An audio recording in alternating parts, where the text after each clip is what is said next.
What is up, everyone? Hello and welcome to another Raid Shadow Legends video. I am MulletReaver, and in honor of today's super raids, we're going to be taking a look at poison explosion comps for defeating Clysis. Who's Clysis, you say? Did you know the Ice Golem had a name? Let's check it out. So here is Clysis, aka the Ice Golem, and yes, he does have a name. Now, the Ice Golem is generally considered the worst dungeon to farm based on the gear sets that it drops. It is also arguably one of the hardest dungeons to create a fast and consistent team for. But I do highly recommend farming it because it does also drop one of the best gear sets in the game, which is going to be that reflex set. One of the best strategies to use for that fast and consistent team is going to be the poison explosion team that we're looking at here. The reason why is poison damage in itself will not trigger the Frigid Vengeance passive that the Ice Golem has, which is typically why teams wipe whenever they try to farm it. So what we're going to actually look at is not specifically the champs themselves, but more the roles they play within the comp. Because for a poison explosion comp, there are several different options. Granted, some of the positions do require specific champs, but some of them do actually have a lot more variability as well. So the first thing we want to bring in a poison explosion comp is the poisons. Now, most of the champs that we're going to use do have some sort of poison in the kit, which is going to actually be beneficial to all the variations that you can make within this, because you can make use of those poisons in order to actually clear the waves with the poison explosion. Who we're going to use is Taurus and Calvalax, if you're lucky to pull any of those. They do have 4 poison AoE skills, which with having 2 of them on the team is going to put up plenty of poisons for our exploders to do their job. The exploder being the second step in the team. We've got 2 options in the game. One is Eleanor and one is Zavia. There are a bit of difference between the two. Eleanor here on her poison explosion is purely an explosion. There's no hit associated with it. There's no real animation associated with it either. This actually makes her faster, but it also makes her less consistent on the waves, because the damage that she puts out is purely based on the number of poisons that are out there. If you need her to do more damage, you need to put out more poisons. There's nothing else you can do about it. So if you don't have enough poisons, she's not going to really do a whole lot for you. Zavia, on the other hand, with her Deadly Catalyst skill, actually has a hit on top of the explosion that she has. So her explosion is the exact same as Eleanor's. It's going to do the exact same damage based on the number of poisons that are out there. However, the hit that she has on top of that will allow you to do a little bit more damage in case you are right on the edge of being able to clear those waves, things like that. So she is a little bit easier to use, a little bit more consistent with the way she clears the waves, where Eleanor is going to be a little bit faster because her animations are less. So she's a little bit quicker but inconsistent. Zavia is slower but more consistent. After that, we've got a resetter. Of course, we're going to use Prince Kymar because, why not? You could also use Renegade, you could use Yumiko. Whoever you do use, it's really just going to change the speeds that you're going to want to use with them. From there, the last step on that is which champ are you going to use to solo the boss, because the point of the poison explosion in itself is to clear the waves. Once we get to the boss, we don't want to explode the poisons anymore, because 1, that's going to trigger that retribution hit, and 2, if we get rid of all the poisons, then they can't do the damage on the boss when the boss takes their turn. So for that, we've got a few different options that we're going to look at. One, of course, is the Bad L himself, the OG. He is one of the safer options because of his cleanse, because of his double continuous heals. He's also positive affinity against the Ice Golem at stage 25. But he's also a little bit slower because he only puts up poisons on his A2, so you need that to cycle as many times as you can in order to get the poisons up in order to actually kill the boss. The other options that we're going to use is Urgrim. Pretty much similar to Bad L. He's a mini Bad L. He does it in about the same speed, but the nice thing about him is he actually puts poisons up on his A1. So you do get poisons up a little bit faster. So against the boss himself, he actually is a little bit quicker. It's just the adds that's with the boss that can slow him down. Next best option is going to be Dark Kale. Dark Kale is actually one of my favorite epics in the game, and he is fantastic against the Ice Golem. One of the things that makes him so good is on his A2 here, if he crits, which you would think against the Ice Golem and not wanting to do extra damage, you don't want crit rate on Dark Kale, but in fact you do, because whenever you crit, it actually extends the duration of all of the poisons and all of the debuffs that are on everybody, which actually does more damage and helps in the method that we're going in that poison explosion comp. He also puts up a bunch of poisons and poison sensitivity. He also will activate poisons. So poison activation is completely different from poison explosion. Activation is only one stack for each of the poison debuffs, and it's poison damage. It's not actually damage from a skill like it would be for the poison explosion. So it is also not going to trigger that vengeful frigid vengeance skill. And then of course the creme de la creme of poison explosion solo artists is Theodore the Savant. He's basically a Lego version of Dark Kale. He's got the poison sensitivity along with the poisons. He also extends the duration of those poisons before he activates them. He also puts up decreased speed on his A1, things like that. Gets extra resistance to the number of poisons. If you don't know about Tio, look him up, because he is the man when it comes to this sort of stuff. So we're going to take a look at these. We'll look at the setups that I have for them. They are all going to be basically the same. It's just a matter of which champ that we're using is going to kind of dictate the speed of the runs, and show you some different options. So let's go take a look at those. So the first one we're going to look at here, of course, is Bad L. We've got Zavia in the lead for her aura. We've got our Tauruses on this one, so it is going to be one of the slower runs, since the Tauruses actually have to take turns in order to put up their poisons. It does make it for a longer run versus our Cowlax that we'll look at a little bit later, who do it based on their passive and not an actual skill. So if we look at our team setup, so for this, the specific speeds are actually not going to be that important. It's more the turn order that we're looking at. Prince Kymar is going to be the fastest on the team, because we want him to go first and we want him to reset everybody come the second wave. On our first wave here, he is not using his reset, and he is using his A1, which does actually put up poisons. Again, the champs that we're bringing are all pretty much putting up poisons, which all help towards the poison explosion comp that we're looking at here in general. Round 2, he's going to do his Seal of Magic skill and reset everybody by default, so we don't need to set anything there. And again, round 3, he can do whatever he wants as well. The next one up are the Tauruses. Doesn't matter which one they go, or doesn't matter if you're using other AoE poisoners. It's just they're the ones you need poisons, obviously, in order to do the damage. So they're going to go first, and they are both going to put up their poisons as priority on both the first and the second wave. On the third wave, specifically for the Tauruses, we do not want them to do that against the boss. Namely because they put up Unkillable on themselves, and we want them to die, so Unkillable doesn't really help us much. From there, it is Zavia's turn. Zavia, of course, is set to explode them as her main priority in the first 2 rounds. And then after that, we actually want to turn that explosion off, because we do not want to explode it against the boss, because that's going to cause us to wipe. But she does also put up poisons herself,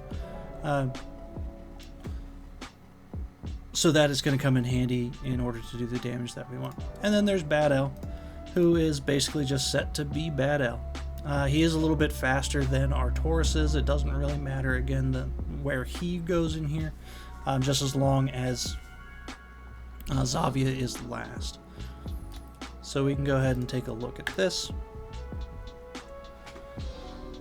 So depending on who you are using, if you are, say, using a Renegade who does not do a full reset like Kymar does, you can actually speed everybody up to where they get 2 turns before the enemy goes, which will give you enough time to get their skills reset and to do the explosion each time. But you can see we rolled right through that in about 20 seconds. Now we are on to the boss. Everybody's doing basically their A1 skills. the thing we want to look at here is we do want everybody to die as fast as possible. Typically that's going to be off of the boss's A1, or the boss's first turn, I should say. This left add is actually a bit of a nuisance because he does attack. The right add only puts up decreased defense and never actually does any physical damage himself, but the left add hits pretty hard and can put up heal reduction on you, which can be annoying depending on which DPS champ you're using for this. But you can see we're through the adds. Bad L is putting up poison, so we're just slowly whittling the boss down. Kymar's still alive, which does actually slow us down a little bit. I'll explain why in a minute. But you can see we're in no trouble here. We're just slowly whittling the boss down with poisons, and there you go. Minute and 20 seconds, and we're all done. We don't need that. You can see he did most of the damage. Kymar actually did a fair amount of damage in just the random turns that he had, and Xavi of course cleared the waves. So a very similar setup is going to be with Urgrim. Urgrim, same thing. We are only focusing on our poisons and continuous heals. We do not want to use his Tingly Tincture in here. Everybody else is set up exactly the same. We do have Urgrim in the lead because he is a speed lead. With him, of course, you want him to take some extra turns in order to use his A1 to put up more poisons, his A3 to heal himself and again put up more poisons. So we'll run the same exact thing. You'll see Kymar goes, we got poisons, we got poisons, we got more poisons, and look at that, more poisons, and then explode. And then we reset and do it all over again. Once we get to the boss, I'll explain something else about the left add that you want to stay conscious for. So whenever you're rolling through here, because we're using Tauruses, we're not getting a ton of poisons up right away. So this left add is going to get several turns. After the boss swings, you see everybody died except for Kymar. That is actually intentional, because as this left add gets an attack, now he has a target to hit that is not Urgrim. Because if he hits Urgrim, we're probably going to wipe. So you want to have at least one champ survive after the boss's first hit in order for that left add to have a target that is not who you're planning on soloing the boss with. After that, everybody's dead. Now it's just Urgrim and the enemy. And you can see that he is going to handle this quite well. You can see all the poisons up every time the boss takes a turn. We're taking off, what, 20-30% of his HP. And a little bit faster, I think, from the previous one, 113. All done. So whoever thought that Urgrim isn't a great champ after his nerf, he's still pretty solid. So from here, we're actually going to move into the faster champs. Typically, or the reason why it's going to be faster is because we're going to start using the Calvalax. Calvalax put up their poisons based on their passive and not an actual skill, so we don't need them to take any turns. We also don't need them to reset because it's all based off their passive. So skill setups, everybody else is going to be exactly the same. The Calvalaxes we don't do anything with, except for against the boss. They will open typically with their A3 if they do get a chance to take a turn. And it's an AoE skill, so since they do actual damage to the boss, it can cause the boss to use that Frigid Vengeance skill and wipe your team. So I prefer to open up with the A1s, because those are single targets. They're going to target one of the adds, and we'll be perfectly safe. Before we get that, so what I was talking about with Kymar before, and the fact that we wanted him to survive, with Calvalax, going to the right screen here, with Calvalaxes, they actually put up the poisons right away. So we're going to have a ton of poisons on the adds right away.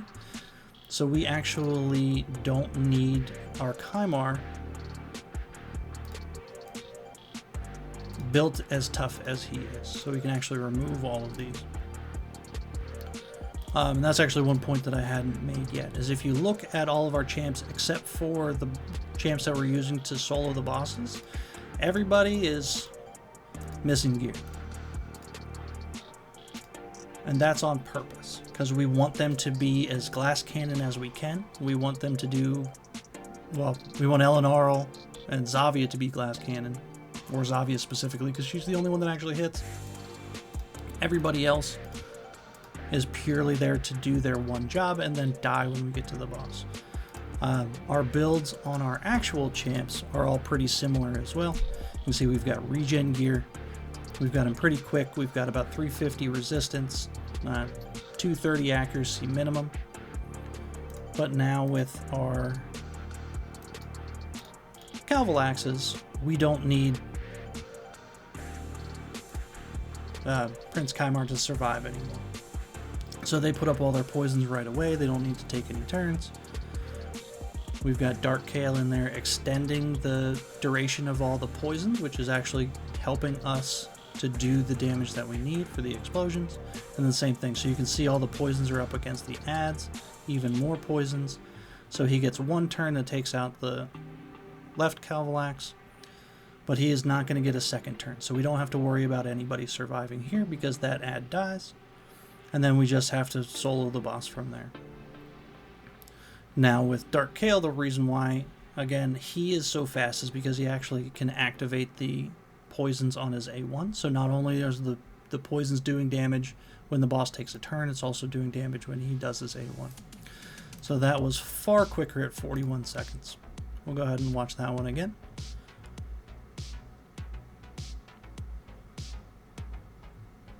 And then from here we move to the best options. So we'll give Dark Kale a moment to shine here.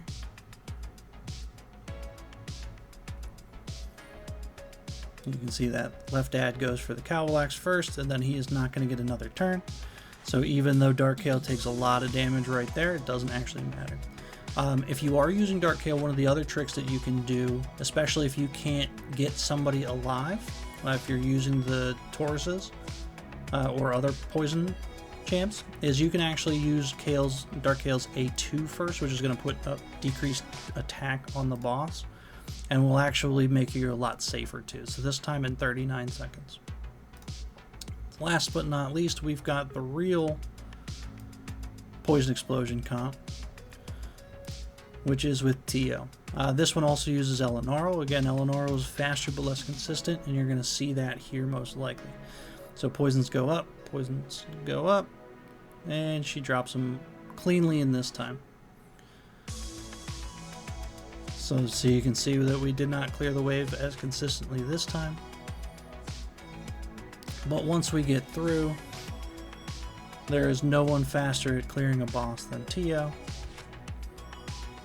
So everybody dies. Now it's just Tio and the enemy. And in a couple of seconds. Of course, he's going to drag it out for a little bit. And there we go. 36 seconds for this. And this is actually the comp that did get my lowest time of 22 seconds. So we'll give this a go one more time.